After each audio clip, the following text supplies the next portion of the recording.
Hi, this is Dr. Steven Newhart with Science-Based Body, and this is the Economic Fitness Podcast channel. On this channel, we are going to provide you with ways to keep your body and mind in top peak physical condition in an environment of sedentary work environments. It is our perspective that blood flow is equal to cash flow. And if you cut off the blood flow, you cut off the cash flow. We hope you enjoy our information. Hello again, and thank you for tuning in to Economic Fitness. This is Dr. Steven Newhart with my business partner, Bill Garner, and we have a great guest today. Our guest is Dr. Steve Thompson. He is the lead doctor for Exceptional ER Services, which have multiple locations, and we've really hit it off with Dr. Thompson lately. He is just a phenomenal doctor. He approaches it from a much different fashion, which we'd love to hear from him firsthand. But he also has a unique story about healing I don't know if we want to call it a disease or a disease condition of his own, actually just through meditation. And there's a lot behind that. I know he's going to give us more information than I could even put out with this. So I'd like to kind of defer it over to him. But Steve, thanks for joining us today. No, thank you. Pleasure being here. Great to have you here. We appreciate you coming. What a joy. It is a pleasure. So if you wouldn't mind quickly, I guess just tell us your background, how you got to this point, what landed you over there at your practice now, and then tell us about this story about, I believe it was a brain tumor. It was. Well, benign tumor. To differentiate there. So, I mean, I went to medical school, and I think from the very beginning, my career was shaped by a chance encounter meeting Dr. Bernie Siegel. Oh, wow. And Dr. Siegel has a unique approach. If you've never heard of him, he had the audacity to think that you could control the outcome of your health. And it was revolutionary at the time, I believe, because there were a lot of people that were opposed to some of the things he was saying. Mm-hmm. But he truly believed that the patients that he had that had cancer, they were written off by other doctors. He felt that they could heal. And so he would take those patients and he would basically work with them and had some incredible outcomes. Well, one of the things I remembered from his lecture was that he had this one patient that would, in her mind, she would envision her white blood cells with swords and basically with armor and fighting off the disease, and that she was successful and she prevailed over her disease. And I know a lot of my colleagues thought that was kind of ridiculous stuff, but it resonated with me and it stuck with me. And anytime, from that point forward, when I was dealing with a patient, I would always talk about the power of positive thinking and how you can take control of this and you can beat this. And it was generally well received throughout my career. And then one day it was something I had to work on personally.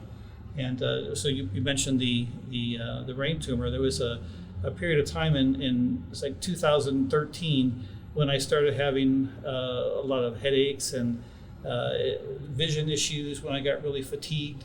And there came a time when, and I think you've all been in a situation like this in your life, where you kind of know what's going on, but you put it off for a while. But it came to a point where I could no longer deny it. So I went to one of my buddies and I asked him if he would order a brain MRI for me. And so I went down to the radiology suite, and I knew all the staff down there because we worked together, and they said, well, we're just to check to see if you actually have a functioning brain. So it was kind of a jovial atmosphere when we went into the study. And when it was over, the girls wouldn't talk to me. Oh, well. Guess that they knew what was found, so. But I found out I had, and it wasn't a metastatic tumor. It was a benign tumor, but it was space occupying. So because of the edema swelling around it, it was causing the issues that I was having. So went to a neurosurgeon, and he said it's an inoperable spot. Too much risk involved, with the surgical procedure. So he recommended, medications and a way to shrink that.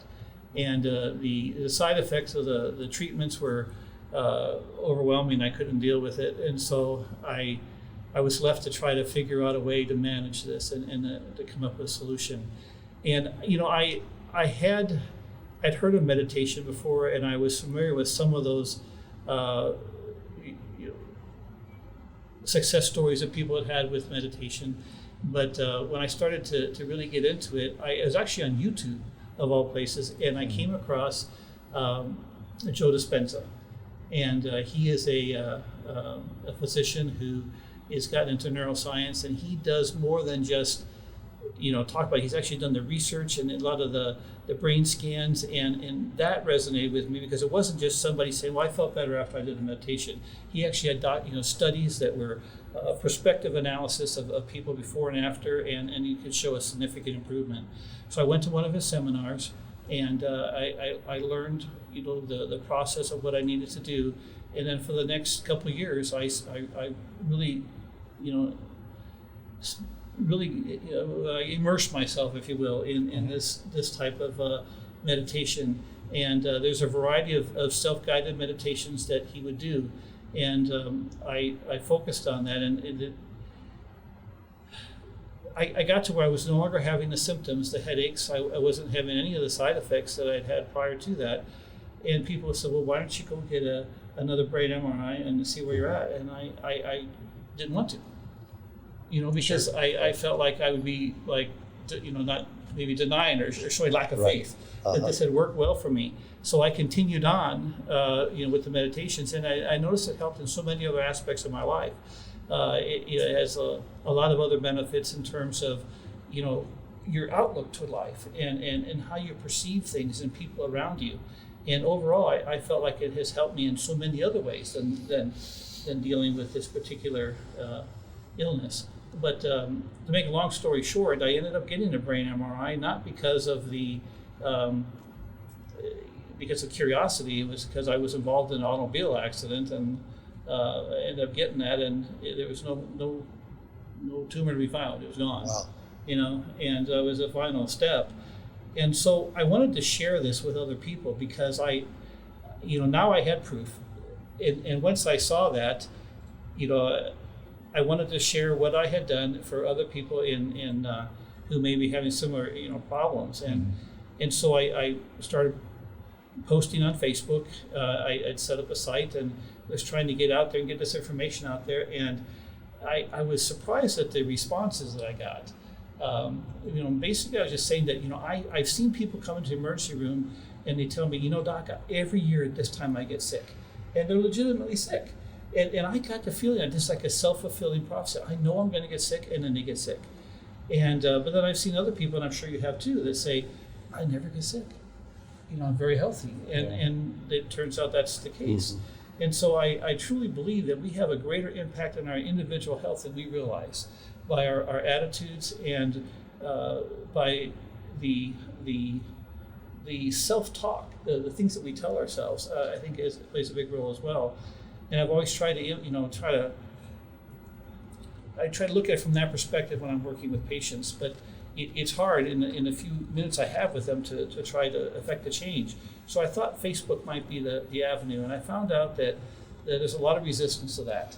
There are a lot of folks that embraced it and then had great stories, but then other people would comment, and it got to be kind of a battle back and forth, on the page. It was all that negativity, and I felt it was not serving the purpose, so I kind of stopped doing that.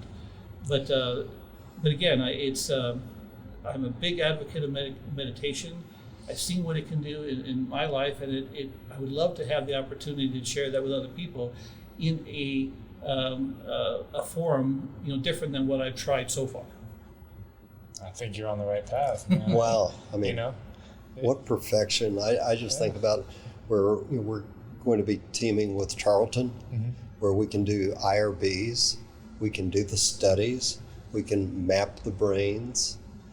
We have a perfect environment in Stephenville, Texas. One of the things that when we started working on science-based brain, mind, body, was where I would talk to Stephen and say, look, we're going to really build in the countryside, because when you've got integrity and you can affect a change, it spreads like wildfire, because individuals in the countryside talk to individuals, and you've got credibility. If you do good things, everyone knows it. If you're doing negative things. And so, for me, Brownwood, Stephenville, all of these places, like where I came from, the Texas Panhandle, a place called Perryton, Or were you always city or part-time rural? Pretty much always city. Well, that's okay. And so when you go into those environments and you can affect a change, the community gets behind you. And in what we're doing, you're going to have a strong, positive audience. One of the beauties is Dr. Melville, who Stephen works with, where he's affected the economic performance on about 70 business leaders by monitoring them daily. And he leads with spiritual first, is where Daniel starts. Then mind, body, and all the things, and he's monitoring them. But their economic performance has, in a lot of cases, almost doubled. So when you bring ourselves into alignment and with integrity and doing the things for the right reason, life is very different.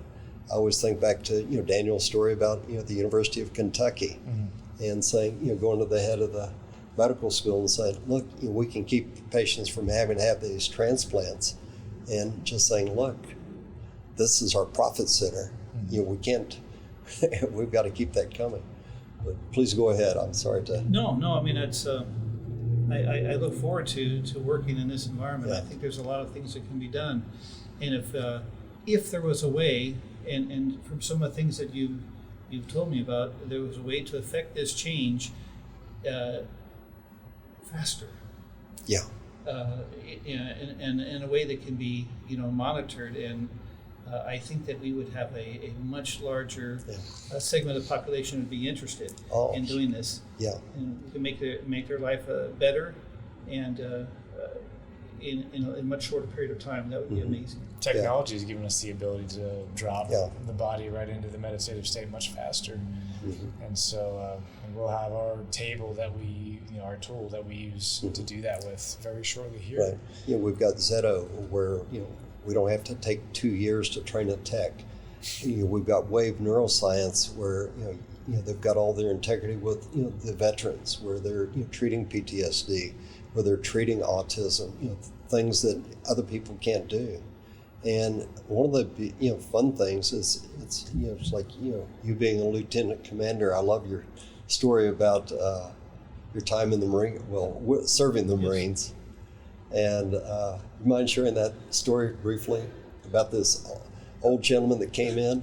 So I was at Naval Hospital San Diego, and I was the attending, and I was sitting in the office finishing up some paperwork, and just outside the door was the receptionist, and an older guy comes in and he's arguing with her, and I could hear basically that he wanted to be seen, but the clinic was closed, and he wasn't taking no for an answer. And finally I got up and walked out there, and he hadn't registered or anything. He just was just arguing at the front desk.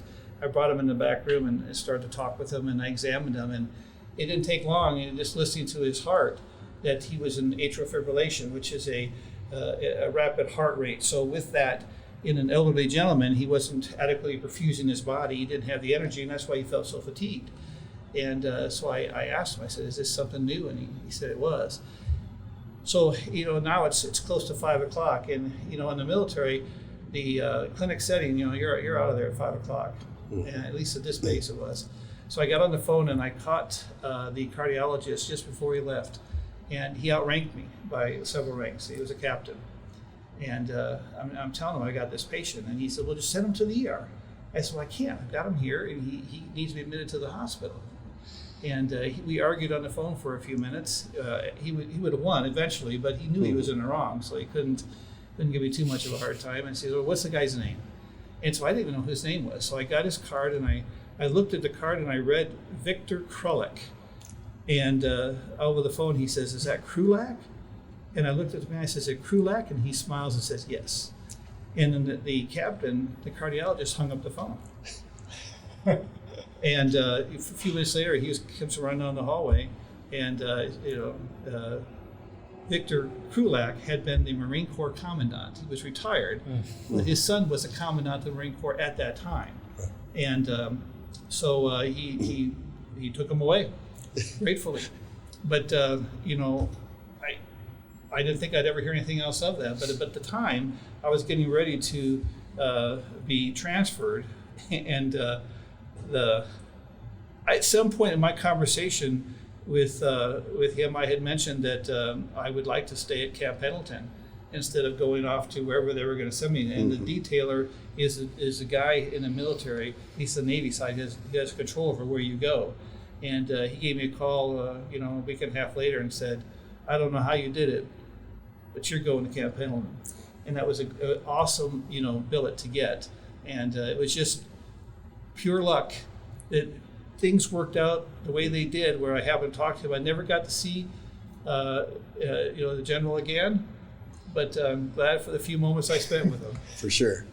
And that really speaks volumes to the person and human that you are, where you really care about the patient, about the individual. And I think about when I asked you, I said, what motivated you to become a physician? You talked to us about your mom and how that came about, if you don't mind sharing that. Well, my mom she'd been in a car accident herself when she was, we lived in Chicago, so we moved to Arizona because the cold weather was just so bad on her body. And but she eventually would get breast cancer, and as she was, in the final months of her life, her primary care doctor would actually come and see her, and he had such an influence on her. When he would come in the room and tell her, "You're going to be okay, everything's going to be fine," and but just to see that the hope that she had and the feelings that she had for him, the way we did too. And Dr. Deal was his name. We were just in awe of him that he would do that, and that from that day forward, I wanted to be able to help people the way he did, and that stuck with me. So obviously you do. Oh yes. I try. He had a high standard. Well, Steve, for myself, listening to your story, the body can heal itself naturally. It can. I've been doing it for a long time and helping people get there. Even Bruce Lipton, Biology of Belief. Same type story, and what's happening. We should be able to figure out what's happening. Say somebody goes through deep meditation. What changes in the brain that then changes the body's ability to heal itself, where we see disease dissipate. There's something's going on there. Maybe it's that coherence that we're talking about, but I think we'll be able to figure it out. We'll be able to actually measure it, put a pre-post on it, and figure this thing out, because it's real. Yeah. It's very real. And, it's really gratifying. I again, going back to when we met you, where you were talking about why you gave up the standard practice of medicine and moved over to the ER. Again, if you don't mind sharing with us piece. So I'm internal medicine trained. And so as internal medicine, we basically, it's boring. we don't see a lot of success. You're dealing with diabetes and high cholesterol and hypertension, and you seem like you're forever treating but never ever curing. And the emergency medicine environment was so much more exciting because I could actually feel like I was making progress. Somebody came in, had a broken limb, we could cast it, put it up, get a nice splint on it, they walk away happy. Someone came in with an infection, I could treat that, different things. I could make a difference in their lives right away. It's much more gratifying than the slow process that occurred in internal medicine. Of course. And possibly not having the tools. I could take somebody in a sick environment and pull them out of there, introduce them to exercise. All of a sudden, everything within their body starts to change, and then there's a new lifestyle and pattern. So they have something brand new to do that starts making them stop wanting to do those other things. And that's why I loved this so much. That's why we, are adamant about our therapy on the vibration platform for individuals, because it is the way that they will engage in exercise.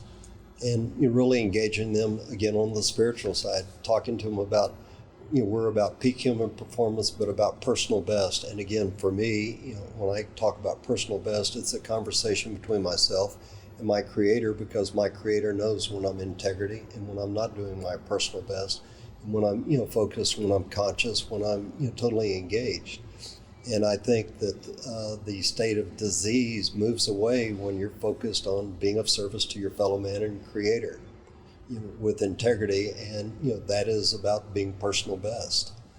And so it's really exciting for us to like I said, have met you. And I mean, when we heard you talk about coherence, I'm thinking, hey, I've never heard a physician talk about coherence and about meditation, and a MD talking about Joe Dispenza or referencing other chiropractors. I mean, it's like, wow, this guy is open to learning and making a change.